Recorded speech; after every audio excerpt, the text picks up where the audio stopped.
status mo? Yes! Ay, hindi na. Gusto mo bang mabago ang financial status mo? Yes! Ayan. Gusto mo ba ng financial security? Yes! Oh, financial security. Ang meaning po nito ay self-centered mindset that focuses on what a person can acquire.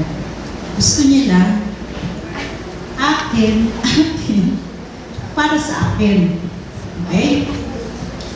Many Christians reject teaching on biblical prosperity because they see it as greedy. Maraming tao nagsasabi, okay na ako, I have enough. I may not be rich, but I have a roof over my head. Meron naman akong bahay na nasisilungan. Or, nakakakain naman ako 3 times a day. Tama?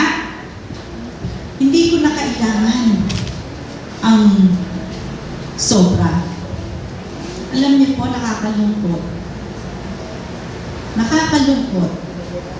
Yan ay very selfish attitude. Sabi mo sa katabi mo, selfish attitude. Selfish attitude. God wants us more than security. He wants us to have a financial freedom. Ang financial freedom ay good stewards of all that God gives, ready to distribute to help the needs of others. Okay? Financial freedom, we will be good stewards of all that God gives, ready to distribute to help the needs of others. Alam niyo po ba, stewards, ano ibig sabihin nun? Manager. Sino manager dito? Naging manager. Naging manager ng McDo. Jollibee. Okay. Manager sa bahay. Amen. Okay, Luke 16:10-11. That if we are to be trusted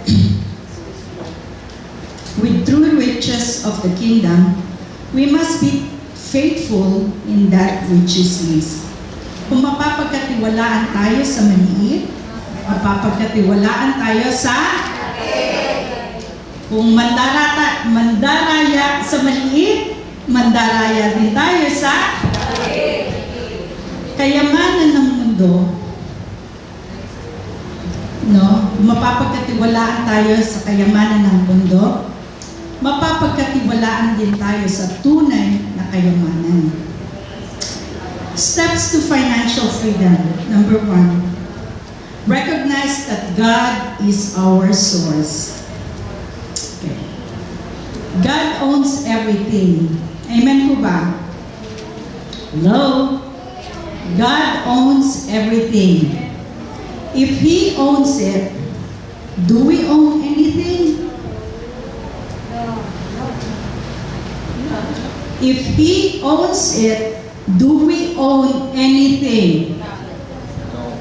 Hello? God is our source. Okay, ulitin ko. God owns everything. Siya ang may-ari ng lahat. Tayo ba may pag-aari? Wala. Okay. Kasi tayo ang managers lang. God is the source of everything. We are just managers or stewards. Everything we have and everything we are represent His gifts entrusted to us. Sabi niya sa Psalm 50:12, for all the world is mine and everything in it. And Psalms 24, the earth is the Lord's and the fullness thereof, the world and that they dwell therein. Okay. Sa tithing, ano ba ang tithing? Tithe is 10%. Ibig sabihin 10%. Kung wala yan, kung hindi yan 10%, hindi matatawag na tithes. Okay? Anong purpose ng tithing? Ang purpose ng tithing is to teach you to always put God in first place in your life. Nasa Deuteronomy 14:23. The Lord said, those who trust Him would not lack any good thing. Trusting in yourself or this world system is a recipe for disaster. It's not in man to direct his steps. Jeremiah 10:23. Sa Deuteronomy 8:18, sabi niya, you shall remember the Lord your God, for it is He who gives us power to get well, that He may establish His covenant, which He swore to your fathers as it is this day. Okay, hindi niya sinabi na God will give you money directly. God is the one who gives us power or ability to get wealth. He is the source of our prosperity. He doesn't give us wealth directly. You might say, pero pinaghirapan ko to. Hindi to binigay ni Lord. Tama? Pinagpawisan ko to. Tagaktakan pawis. No? We didn't give ourselves talents and abilities. Hindi natin binigyan ng talents and abilities tayo. Hindi natin binigyan. Kundi si Lord ang nagbigay nito. We can develop it. They are gifts from God. You should see yourself as handling God's resources. Stewards are the ones who see themselves accountable for what God has entrusted to them. Sabihin mo nga, accountable. Sa katabi mo, accountable ka. Financial prosperity is not God giving you the money directly. He gives us an anointing that enables us to prosper.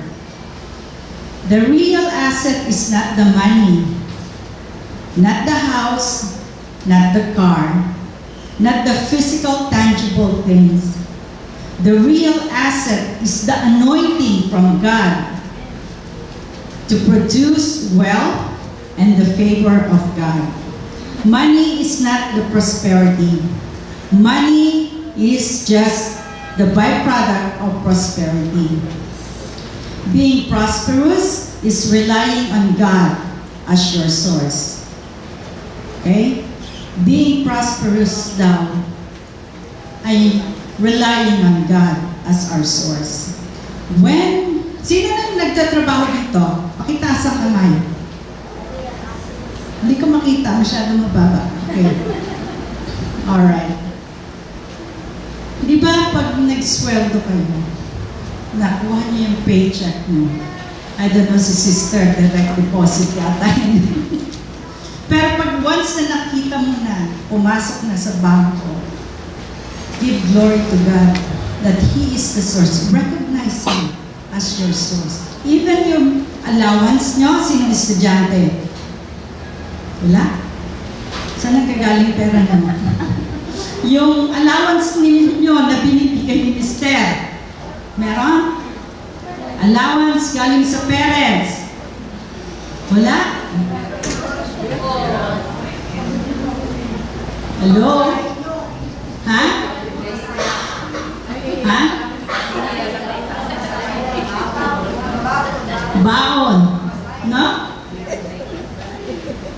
Mag-thank you na kayo paagad kay Lord. Recognizing, thank you Lord, that you are our source. No?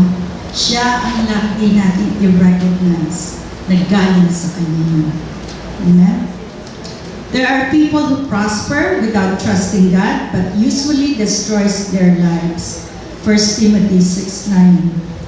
They are hardships, stress, marital problems, and on and on. They might be rich, but it costs them in other areas. Sabi sa 1 Timothy 6:10. If you prosper God's way, the blessing of the Lord will make you rich, and no sorrow will be added to it. That's Proverbs 10:22. Number 2, you are a stewards of God's finances. Sabi na nga natin, stewards equals manager. He owns it, we manage it. Sabi mo, He owns it, we manage. It's not up to us to pick and choose what to do with our finances. God has given us finances so that we will trust Him with them. Meaning He will direct us where and what to do with it. Then He will cause you to prosper. No? Halimbawa, si sister. Halimbawa, sister, lutusan mo ko na maging steward, maging manager ng business mo. Sabihin mo. Sister Cheryl, pwedeng ikaw muna ang mga siwa ng aking business. Okay, sister. Sige, mag-enjoy ka sa bakasyon mo. Okay? Enjoy ka lang. Okay. Ngayon, ako na mahala. Ako na maging manager. Oh, ang kita ng kumpanya. 50,000 a day. Wow, laki. Teka muna, kukuha muna ako dito ng 40. Kasi, pambabayad ko ng tuition ng anak ko. The following day, kuha ulit ako. Ay, wala pala akong gasol. Ang grocery ko, kuha na naman ako. No? Teka, kuha kaya ako ng sasakyan. Kasi nahirapan na ako mag-ano eh. Parit-parito eh. Dadown muna ako, 100,000. Kaya kuha ako sa kaka. Kumuha ako ng kotse, nag-down ako ng 100,000. Ang monthly, 20,000. Ngayon, bumalik si Bossing, yung may-ari. Ano sa palagay niyo ang na-feel niya nung nalaman niya?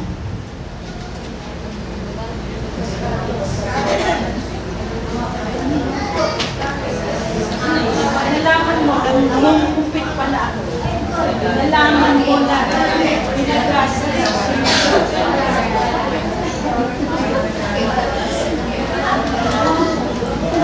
Si Santi ka na! Si Santi na daw ako. Okay? Kasi marami akong kapalpakan. Ganun ba tayo? Ganun ba tayo? Hello? We don't own anything. God owns everything. Wala tayong pag-aaral. So, us being a manager of God's finances, He doesn't fire me, but I am accountable. Pagdating ko doon, tatanungin niya ako, anong ginawa mo sa kayamanan mo na dapat i-manage mo? No? May kausap pa ba ako? Amen. Anyway, God has a plan for our lives. Start from a position of stewardship and let Him be the owner. Sabi mo, let God be the owner. When God is your source, He will supply all your needs. It won't be according to this world's economy with all its depression and recession, but your needs will be supplied according to God's economy. I remember one time punta ako sa States, winter time, siguro mga October, November, ano ba, autumn, fall. Sabi ko kay Lord, Lord, gusto ko ng damit para sa Pilipinas. Gagamitin ko. So, pray ako. Simple prayer. Tapos, may nagbigay sa akin. Pasko na envelope, $20, no? Nagreklamo pa ako. Huwag sa makakarating tong $20. Sabi ko, $20 parang, sister, di ba? Ang blouse $25. Di ba? Ganun kamahal. So, anyway, thank you, Lord. And then, sinamahan ko yung biyanan ko. Namili siya. And then, nagkakagulo sa isang lugar. Like, wow, ano to? Hindi nakiusisa naman ako. Tapos, wow, meron palang sale ng damit, ng pang-summer, pang-Pilipinas. Guess how much? $10. Ha? $1.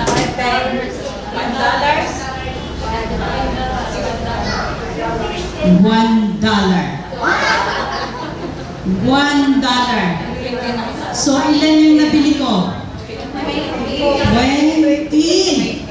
20 dresses.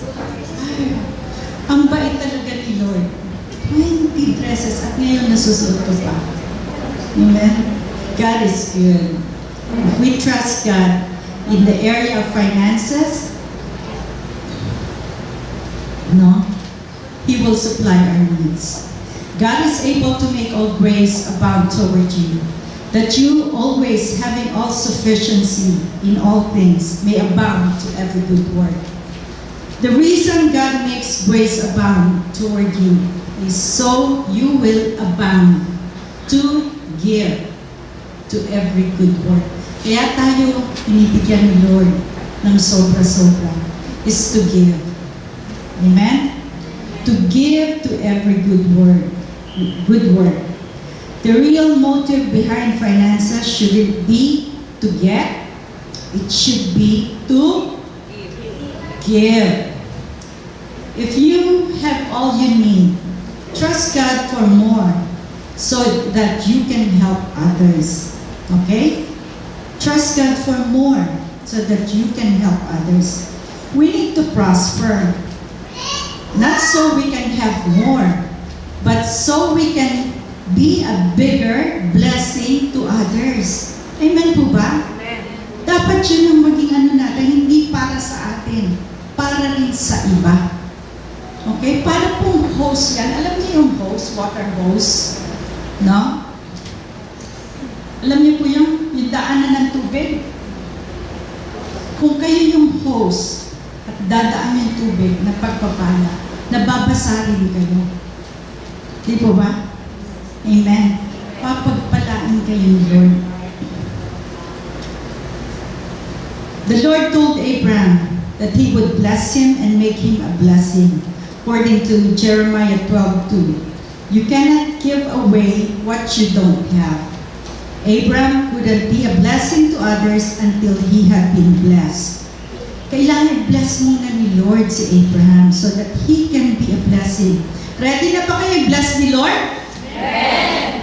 Likewise, you and I cannot fulfill God's purpose for our lives without receiving His prosperity. God's kingdom cannot advance without God's people prospering. Tama po ba? Hindi makaka-advance ang kingdom ni Lord without you prospering. We need to know how to prosper God's ways. There's a storehouse principle. Itong principle. The Lord shall command the blessing upon you in your storehouses and in all to which you set your hand, and He will bless you in the land which the Lord your God is giving you. Deuteronomy 28:8. God commands a blessing on your storehouses. Ano yung storehouses? Yun ang savings account natin. Hello? Meron bang may savings account dito? Sino meron? Taas ang kamay. Taas. Okay, ilan-ilan.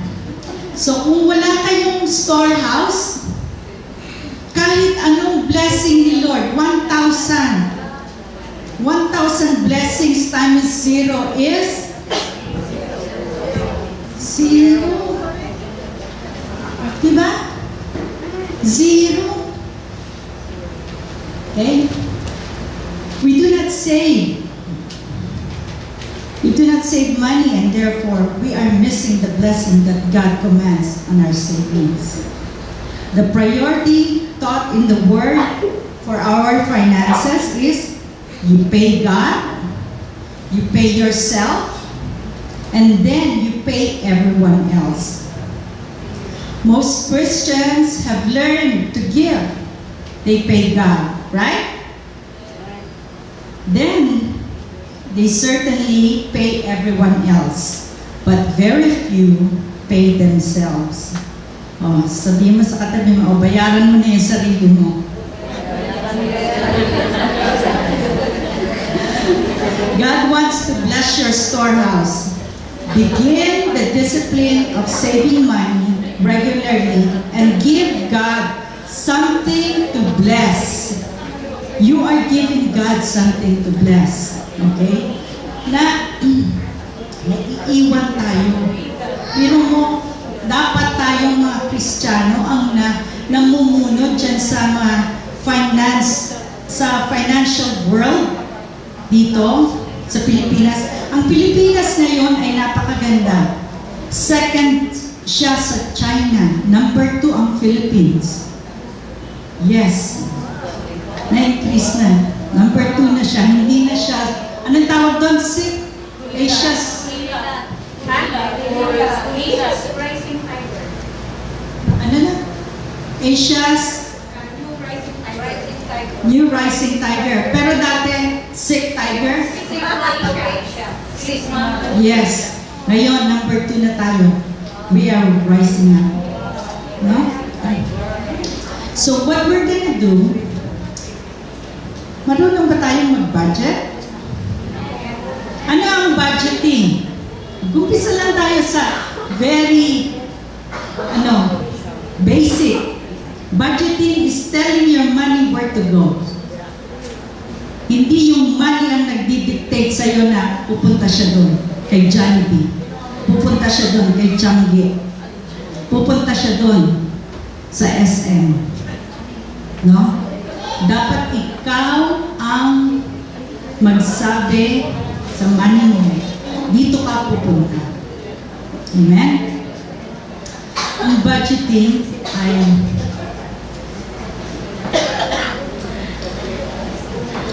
paano ba kayo mag-budget? Income minus expenses equals savings. Ganyan po ba kayo mag-budget? Hello? Income minus expenses equals savings? Mali po yan. Mali po yan. Okay. Income. Ang tama pong formula ay income minus savings equals expenses. Yan po ang tamang formula. Sa ating Christian world, income minus tithes minus offerings minus savings equals expenses. Okay? Meron po akong workshop po tayo. Gagawa po tayo ng budget. Okay? Magpapasa lang po ako ng papel sa inyo. Very quick. Ang dali lang po yun.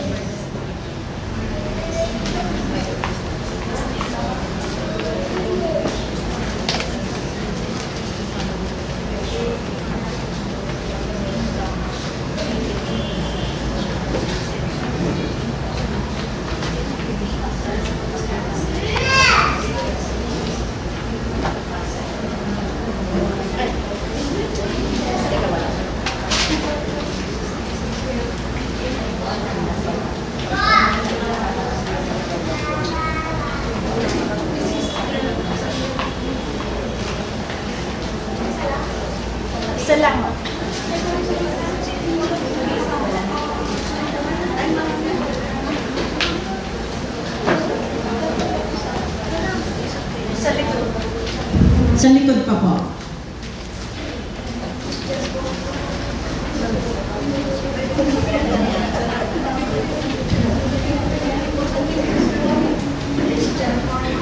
Okay. Ang iyong buwanan na pag-budget.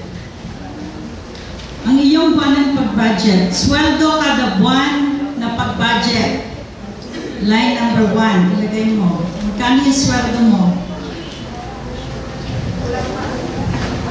Okay?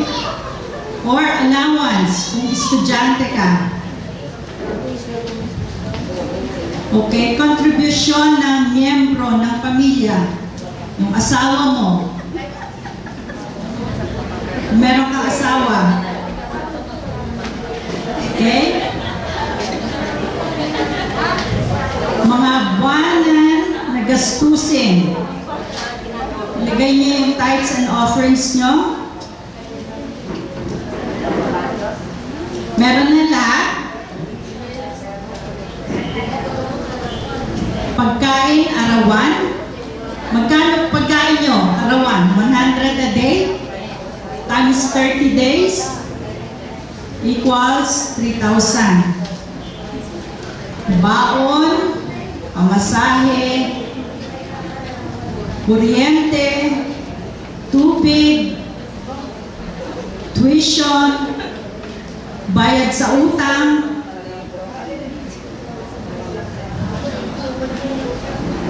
tapos paki-add lang po.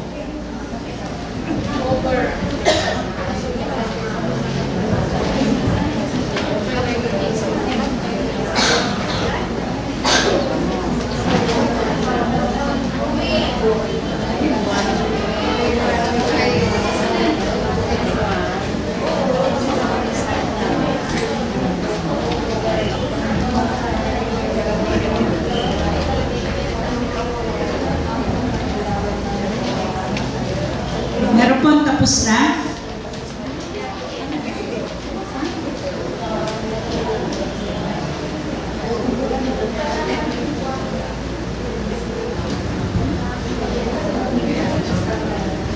Paki-add lang po yung kita nyo sa taas. Yung dalawang linya sa taas. At saka paki-add din po yung gastusin ninyo.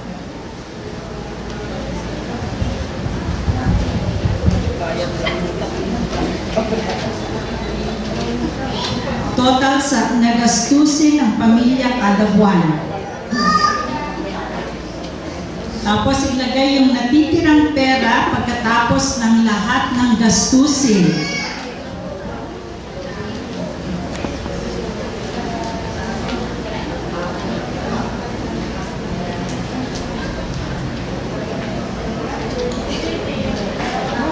Huwag nyo i-share. Kung ayaw nyo i-share, it's okay. Para sa inyo lang yan. Kahit ako hindi ko titignan yan. Kung nahihiya kayo, para sa inyo lang yan. Okay?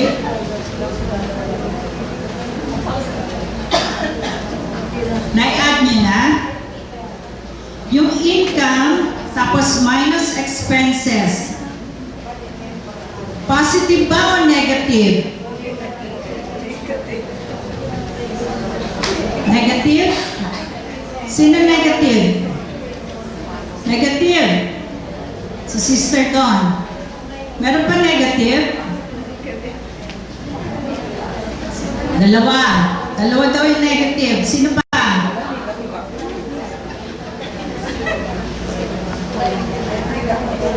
Yung nasa likod. Negative, positive. May natira ba? Wala? Negative din? Positive? Dito. Positive? Very good. Dito. Sa harap. Negative, positive. May sobra? Meron ba sobra? Ate Pasita. Talagang positive na positive. Doon sa gitna. Positive? Sister?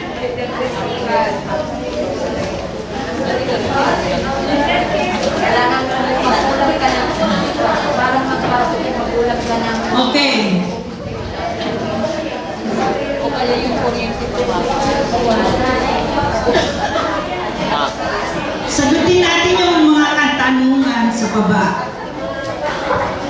Magkano ang total na gastusin ng pamilya kada buwan?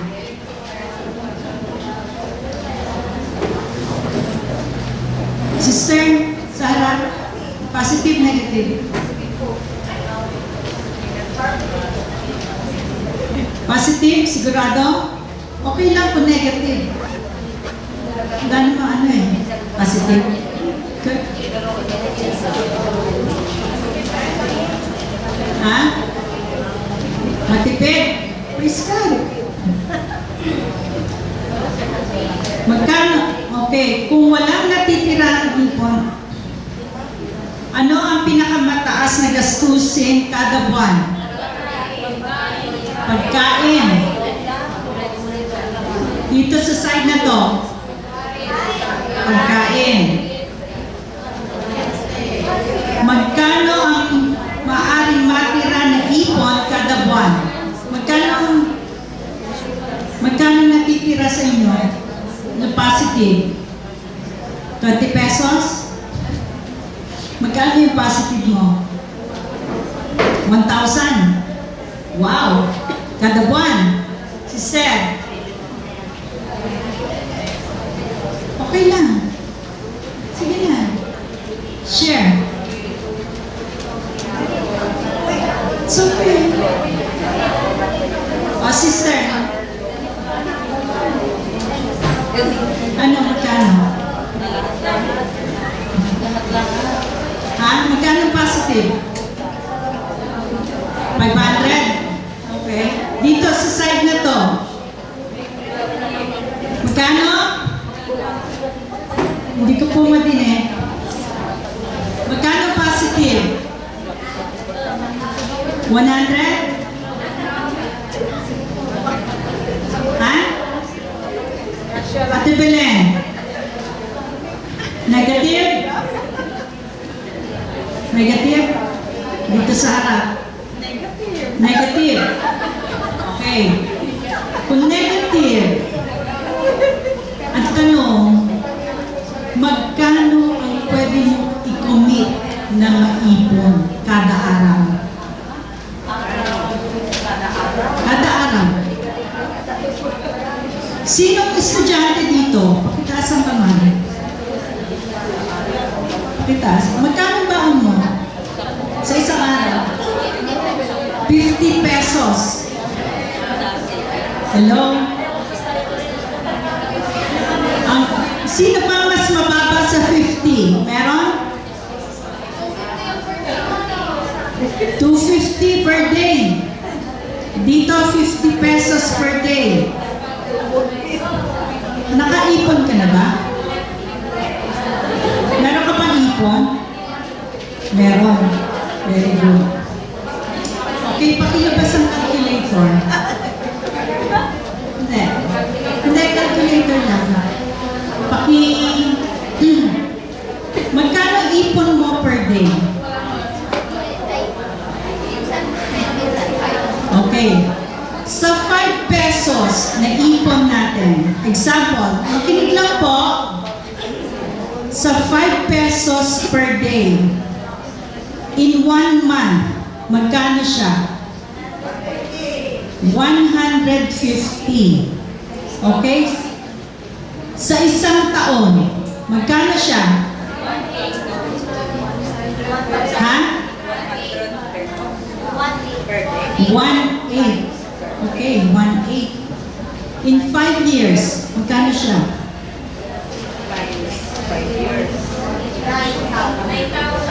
9,000. In 10 years, magkano siya? Ha? 19? 18,000. 5 pesos lang yun. 90? 90,000? In 10 years. 5 pesos lang yan. Ano yung mabibili mo sa 5 pesos? 5 candy. Tama? Kung nakaipon ka na ng 5 candy, Pastora, ilan po ang membro nyo dito sa church? Dito lang, sa Dagupan.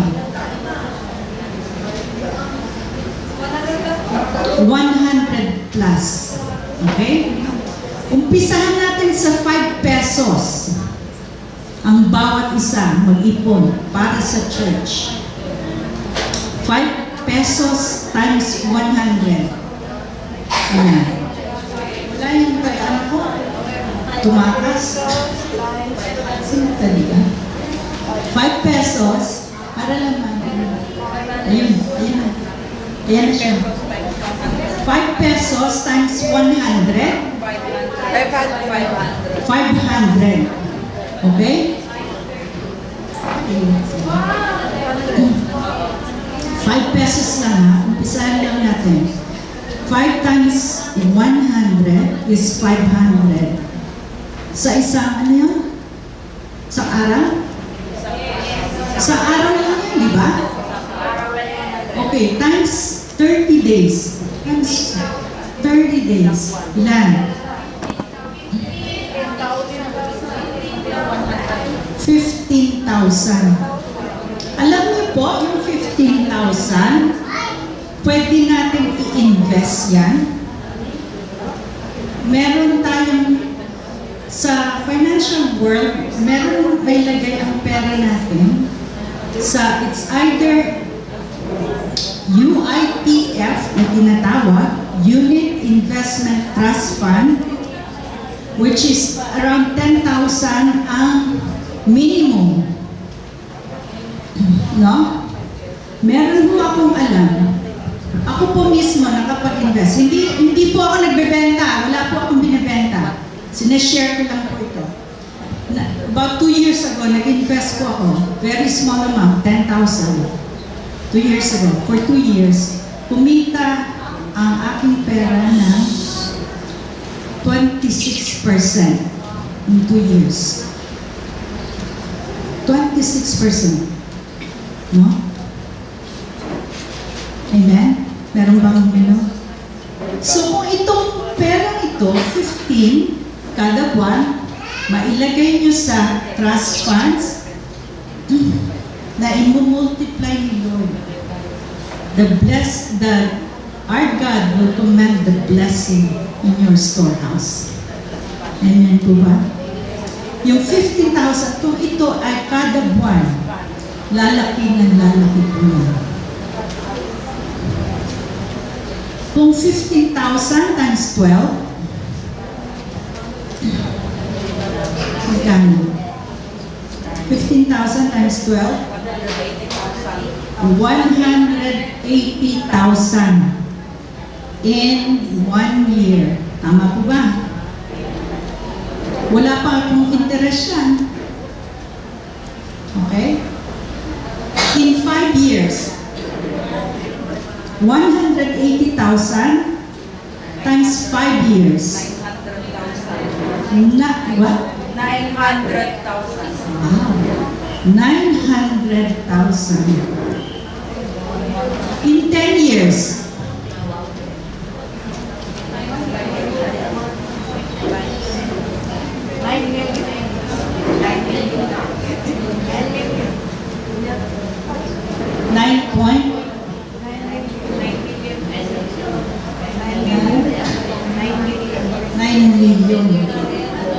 wow.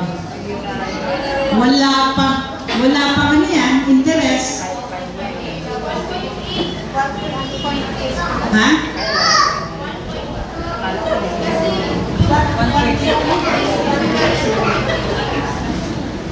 Nakita natin kung gaano ka. So, kita mo yun sa 5 pesos lang. 5 candy lang mo. Diba?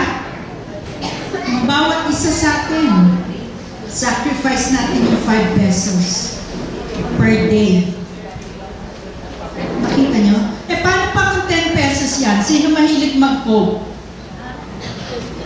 Di ba 10 pesos yung Coke, soft drinks? Ha? Kita niyo yung pera niyo. Yung anak niyo, kung kayo ay nag-iipon, no? Milyonaryo na ang anak niyo by the age 30. Yan ang, wala pang interes yan. Kung lalagyan pa ng interes, mas malaki. Kaya I urge you, challenge ko kayo. Tayong mga Region 1 ba to? Region 1? Ilocano? Marunong mag-ipon. Di po ba? Kung makikita natin ito, napakalaking bagay. Lalo na sa church nito. Lalo na sa mga churches that we are the heads, not the tail. Na tayo mismo ang magpa-finance ng kailangan ng church. Di po ba? Tayo na mismo eh. Pagpapalaan na tayo. Dahil i-multiply ng Lord. There's a UITF na this year, 2014, it earned 45%. This year alone. 45%. No? Excited ba kayo? Excited kayong yumaman? Hindi para sa inyo, kundi para sa kaluluwa. Diba? God is a good God. Kailangan ito maging hindi dapat tayo maging greedy. Hindi natin ito pinag-aaralan para sa atin. Kung para to invest in the kingdom of God. Amen po ba? Hello? In 30 years, milyonarya ka na, sister. Ilan? Kung mag-iipon ka. If you are investing. Amen. Meron akong chart na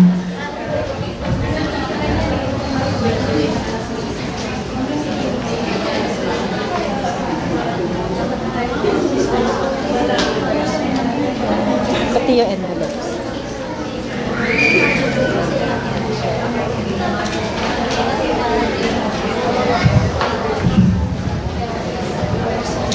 Hello. Meron akong chart dito.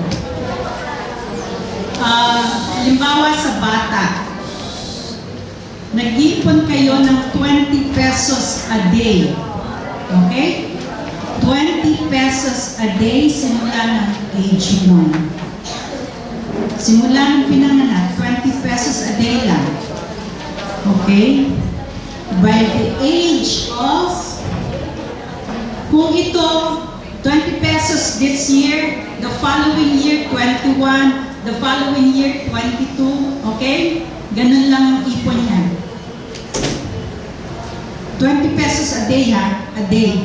Then the next year, 21 pesos a day. Then the following year, 22 pesos a day. At the age of 31, meron na siyang 1,025,381. At the age of 31, meron ka lang, ilan taon pa yung sister? 28 plus 31. Ilan? 59. Ha? 59. 59. Sino yung pinakabata dito? Yan. Yan. Ilan taon? 7 plus 31. 38. The age of 38. Matunaryo siya. Mahirap ba mag-ipon? Sa 20 pesos a day? Sabihin na lang, 5 pesos na lang. No?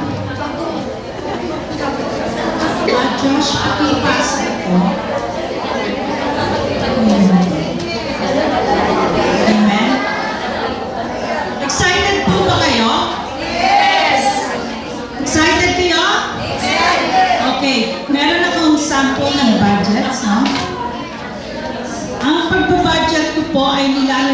sa envelope. Number 1, God. Tithes and offerings. Number 2, savings. Actually, tatlong savings yan. Number 2, savings. Ito ang emergency funds. Ano ang emergency funds? In case of emergency. Lalagyan natin ito ng 3 to 6 months equivalent of 3 to 6 months equivalent expenses. Kung ang expenses mo kada buwan is 1,000, so lalagyan mo ito ng 6,000. Kung expenses, hindi yung halimbawa, sumasweldo ka ng 5,000, ang expenses mo ay 4,000. So, 4 times 6 is 24. Yun ang maximum. Okay? Number 2, savings and investment for short term. 5 to 10 years. Lagay nyo sa stocks, lagay nyo sa mutual funds, no? Pambili ng kotse, pambili ng pang down payment sa bahay. Amen? Third, savings, long term, for retirement. Ano ba yung retirement? Ha? Yung hindi ka na magtatrabaho. No? Yung kumikita na lang yung pera mo. Yung pera mo na lang ang magtatrabaho para sa'yo. Okay? Maglagay din kayo ng pang-love gift.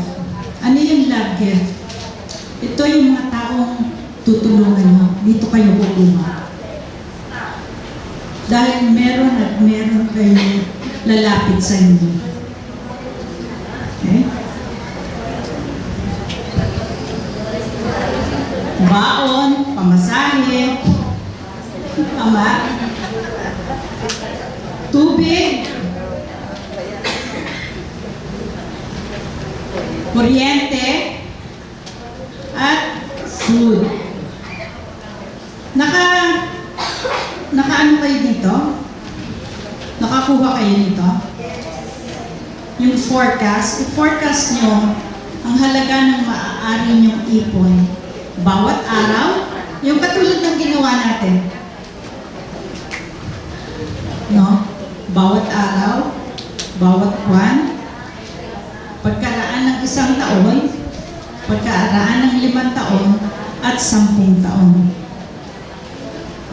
Believe me, maraming milyonaryo na dito. Amen? Receive this blessing from God. Amen po ba? Maraming pong salamat.